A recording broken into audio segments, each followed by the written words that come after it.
Hey, just wanted to take a sec to remind you that we're giving away a free copy of Kingdom Hearts 3. Link to the contest is in the description, and best of luck to all who enter, but now on to the video. With Kingdom Hearts 3 on the horizon just 2 weeks away, I've decided to take a look back at past trailers and interviews with Tetsuya and Nomura, just to gather a bit more data on the severity of the situations the Guardians of Light are in. And I'm sure I can speak for all of us when I say that things aren't looking good late game for our heroes. In the prophecy that both young xehanort and the Master of Masters quoted, "And on that land darkness shall prevail and the light expire." Then we have a young Master Ericus posing the question that who's to say we can't change it, referring to the future. But then when you really think about it, is that even possible?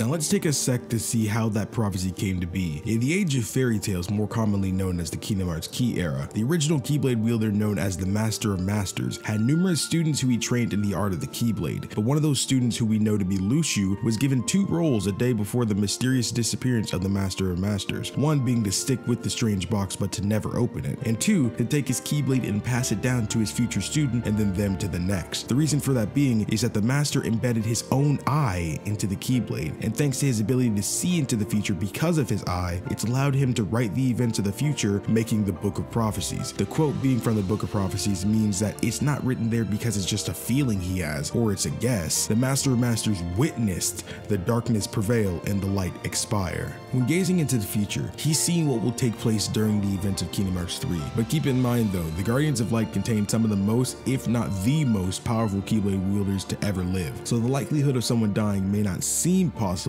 but a lot of fans get the impression that a main character or someone close to them can't die because of the status of the character. But here's the thing, Tetsuya Nomura also confirmed after showcasing Aqua's new dark form that because of the community's reaction to that moment, mainly regarding to reaction videos on YouTube and feedback on social media platforms, that Kingdom Hearts 3's ending will be quote unquote hard to accept. Now out of the mouth of Nomura, that's a pretty freaking big statement, as crazy as things already seem to be unfolding. Though our heroes set out on a mission in order to stand even a chance against the 13 darknesses, the Guardians need their complete team, which as far as we know as of now, in terms of Keyblade wielders, are Sora, Riku, Kairi, Mickey, Ventus, Aqua, and Lee. But as things stand, both Ventus and Aqua aren't accounted for, as Ventus is still asleep and Aqua seems to no longer care for the light anymore, as it appears she's defeated both Riku and Mickey when they went to rescue her in the realm of darkness. Making things look even more bleak when you put things into perspective, Lee and Kairi have little to no experience actually using the Keyblade in a real fight. Yes, they've both been training under Yin Sid since the events of Dream Drop Distance, but that wasn't that long ago, and how likely is it that they can actually hold their own against members of the 13 darknesses, when it seems that even the more experienced wielders like Sora, Riku, and Mickey are struggling in their own battles? I'm not saying that I'm sure everyone's gonna die. In all honesty, I think very few will, but with the odds stacked against them, it's highly possible for everyone to perish if more mistakes are made. The only one we know for a fact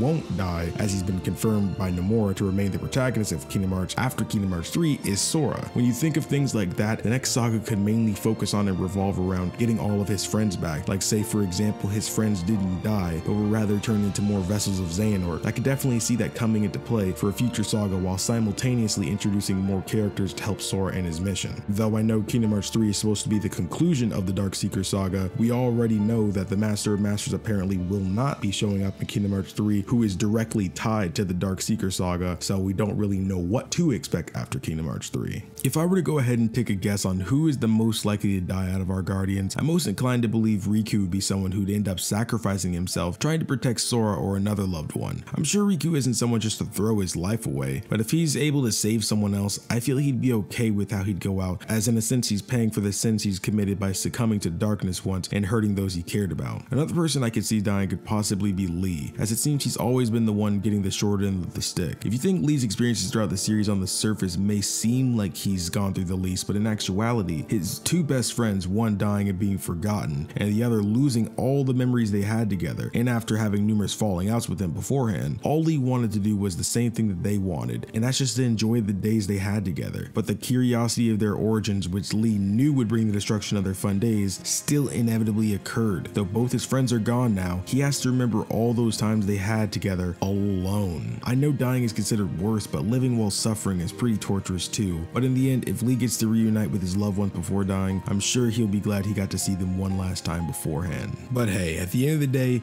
we don't know what's gonna happen yet. I'm sure people will come back to or find this video after Kingdom Hearts 3's release and have a good laugh about it. All we know is Nomura says the ending will be hard to accept, and after seeing the scene of Sora screaming in what appeared to be anguish over a friend's death makes me pretty nervous, but only time will tell. Videos like these are purely meant for speculation and fun. Whether it's true it'll happen or not, whether it's likely to happen or not, doesn't matter. I just have fun talking about Kingdom Hearts, and I hope you enjoyed listening. And if you did, I implore you to check out the comments and have a conversation with the community on the topic. I'm so ready to join you all in the discussion. If you enjoyed the video and you haven't already, leaving a like shows me you want more Kingdom Hearts 3 theories, and sharing this video around to a friend or on your social media pages really helps me out, alongside YouTube making this a video to recommend to others. And if you're excited for Kingdom Hearts 3 and enjoyed my commentary, why not subscribe? We're aiming for 5,000 loyal knights by Kingdom Hearts 3's release, and with your help, this will be a cakewalk. Thank you all so much for watching. My name is KingdomAce, and remember, my loyal knights, to always fly skyward.